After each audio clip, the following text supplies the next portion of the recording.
and you are light. It's perhaps an odd follow-up to the more famous beginning of the Sermon on the Mount. We tend to call them the Beatitudes. If you were here last week, maybe you heard them, or lots of places celebrated the Feast of the Presentation last Sunday and didn't hear this part at all. So I want to remind you of what Jesus started out his most famous sermon ever with. You know it. Blessed are the poor. Blessed are the poor, for theirs is the kingdom of heaven. You remember that one. Blessed are those who mourn, for they will be comforted. Blessed are the meek. They will inherit the earth. Blessed are those who hunger and thirst for righteousness. They will be filled. Blessed are the merciful. Blessed are the peacemakers. They will be called children of God. Then he winds up with some slightly less hopeful news. Blessed are those who are persecuted for righteousness' sake. Theirs will be the kingdom of heaven. Blessed are you when people insult you and revile you and persecute you for my sake. You will eventually be great in heaven. Well, this past week, I was starting to feel like maybe that persecuted and reviled thing was getting a little too close to home. I don't know if having the promise of being great in the kingdom of heaven is much to hold on to these days. I'm finding it a little tough, you know? I'd like to see the kingdom of heaven just a little bit closer than far off right now. With all that's been going on in Washington and in the Middle East and in all the other messed up places in the world, my husband and I got out of town for a little bit. I had a pre-Lenten clergy getaway because you know we can't go anywhere during Lent. And we went to New Orleans for a week. How many of you have enjoyed the Big Easy? Been to New Orleans? What a place. Now, I'd been here before, but I didn't get out too much. I was at a meeting all week, but this was Eric's first time. So we were walking around. It's amazing to see drunk people on the street at 11 in the morning. You know, you think, what is this world coming to? But we sure enjoyed the food. And I'm glad this robe is really big. And my alb underneath stretches because, yeah, we did not pass up too many opportunities to taste the good foods of New Orleans. And there are so many authentic New Orleans recipes. So we decided to we went to a cooking demonstration. We thought, well, maybe we can reproduce some of this Cajun business back home. And so we were told, and you could look everywhere, all the different New Orleans spice blends. You know, you could have Cajun, you could have Cajun. Did you know that Cajun came from Canada? There is a part of Canada that was called Acadia. And way back when they had been French to start out with, and way back when the British came along and said, all right, we're in charge now, Canada, and you all get to be Anglicans now. And the French Catholics said, no thanks, we'll leave now. And they went down and wound up in New Orleans. So Cajun comes from Acadia, Canadian. Man, that was news. It was like, this is Canadian food? This is not Canadian food that I've had anywhere close by anyway. But Creole just means you're a native. You were born in America, and that you weren't an immigrant, so you're a first-generation American. And in New Orleans, that meant you could be blend of all sorts of neighbors that had wound up there. You could be part African, freed African slave. You could be part Caribbean. You could be Spanish. You could be French. You could be Canadian. You know, there was all sorts of blends. So Creole just meant you're a native of the area. But that came to mean all sorts of food blends as well, including Sicilians. Sicilians wound up in New Orleans. That is not something I was expecting. So they said, that's how you get tomatoes in Creole cooking. All right.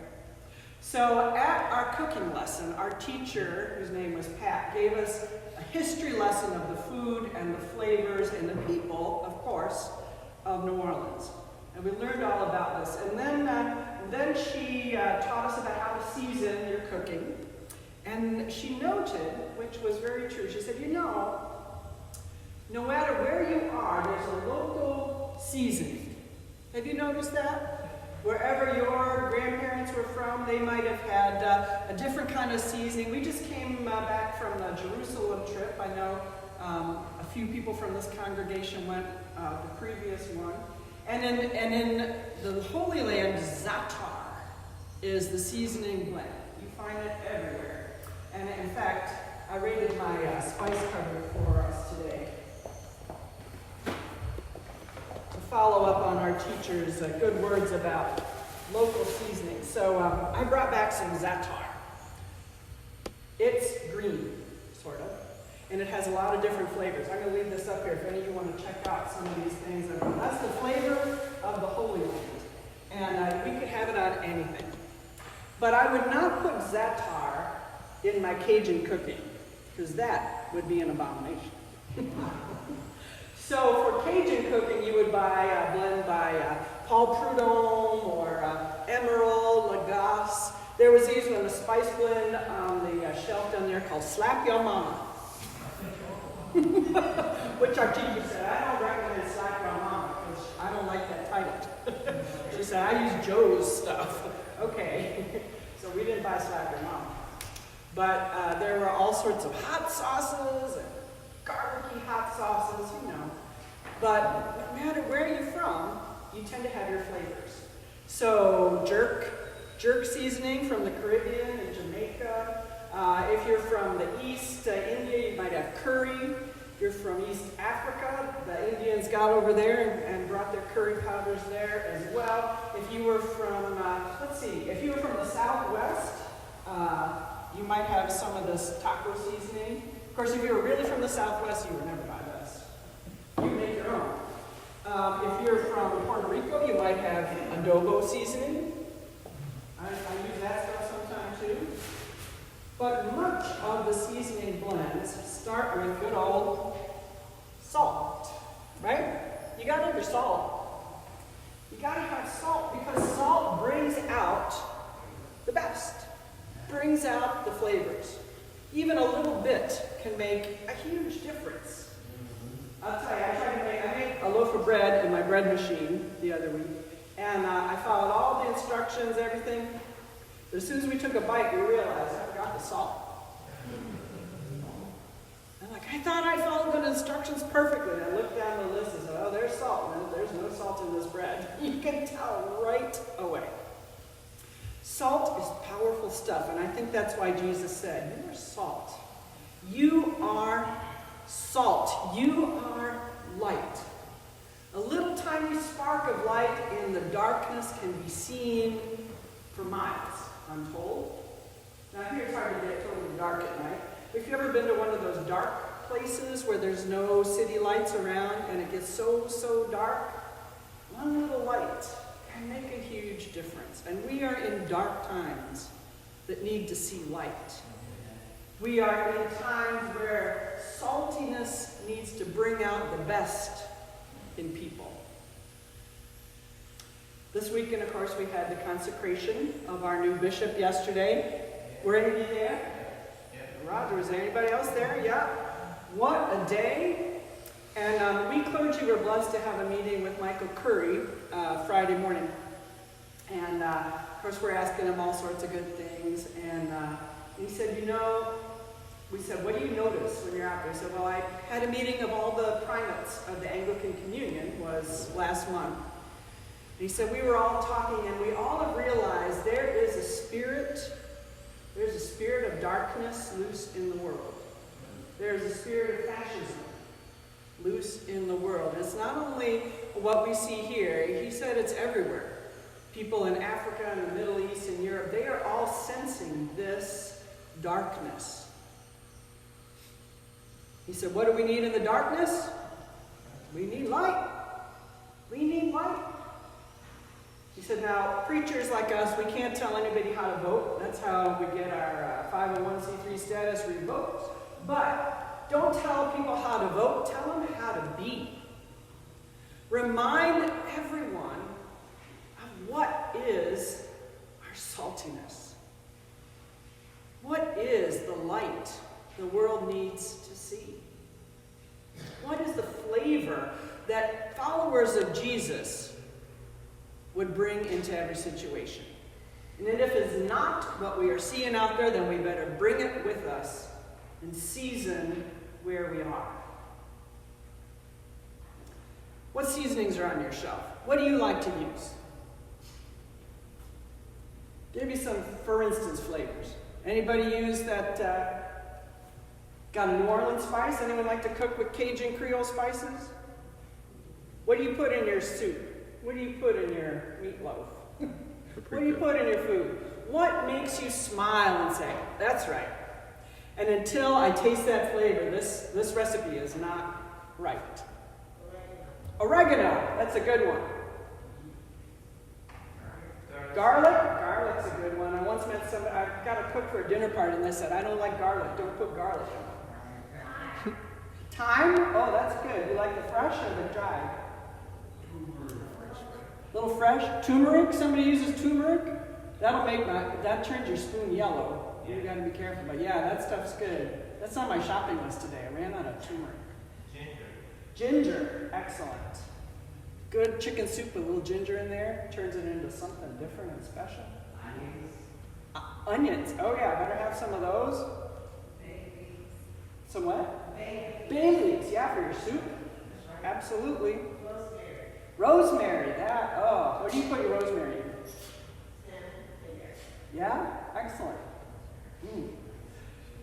And then you taste that recipe and you're like, yep, this is it. But it might need salt. Might need salt to bring out those other flavors. When I was a young bride and we had our in-laws over for dinner, and before she even tasted anything I cooked, my mother-in-law would put salt on it. And I'm like, I got my back up. Like, she's putting salt and pepper, and she hadn't even taken a bite yet. And then after, I was getting a little offended, and I told my husband, I'd rather put salt on everything I cook. So she's done that forever. But I also later read, when you get older, it gets harder, like your taste buds kind of, I don't know, they toughen up, but you need more, to bring it up. And I noticed my father-in-law, the older he got, the more salt he put on everything, till the doctor said, hold back on that salt. But in a world that needs more saltiness and more light, bring it. We've got to bring it. Michael Curry's one of my favorite preachers. In this Black History Month, we got Michael Curry. We had Jennifer Baskerville-Burroughs yesterday. What a sermon she preached. Another of my favorite black preachers is William Barber. Do you know William Barber? He's in, I think, North Carolina most of the time. He has taken up the mantle of the Poor People's Movement and the Moral Mondays. He started that in North Carolina. So I'm going to borrow a little bit of a sermon he did recently where he said, it may be, friends, that you and I are put on this world at this time for a reason. We who see so much going wrong cannot shrink back. We need to stand up and speak that truth, to be that light. When the tendency, when we pick up some of the news and say, oh, what else? I just can't take it anymore. It may be that our call is to be the salt that reminds the world what God wants. Michael Curry said, this time it cannot be about Michael Curry. He said, this good news is not about Michael Curry, and it's not about Bonnie Perry. It's only about Jesus. He reminded us, fascists never quote Jesus. Even so-called Christian dictators never quote Jesus, he reminded us, because Jesus doesn't ever say anything they can build their case on. Jesus talked about being light for the poor, lifting the oppressed because we identify with them, being the righteous because that is who will receive the kingdom, being the merciful ones, being those who are persecuted and can hold our heads up still. The recipes of God bring in lots of flavors. Lemon pepper, yeah. What else I bring here? Mural of flavor. This one says salt-free, but I have to put some in anyway. This was a local blend. Garlic, herb, salt. When we lived in New York, this was a local blend. Got some curry powder. But even my lemon pepper has salt in it. Even the flavors that make us say, that tastes like home, gotta have some salt. And even in our neighborhoods, where we say, well, this feels like home, but it might need some salt. It might take some saltiness of the followers of Jesus to stand up and say, salt is a powerful thing. Salt can melt that ice. Salt can make your pasta cook quicker.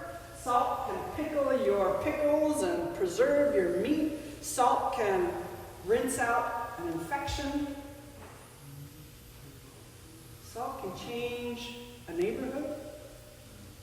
Saltiness can show up when things are looking bad.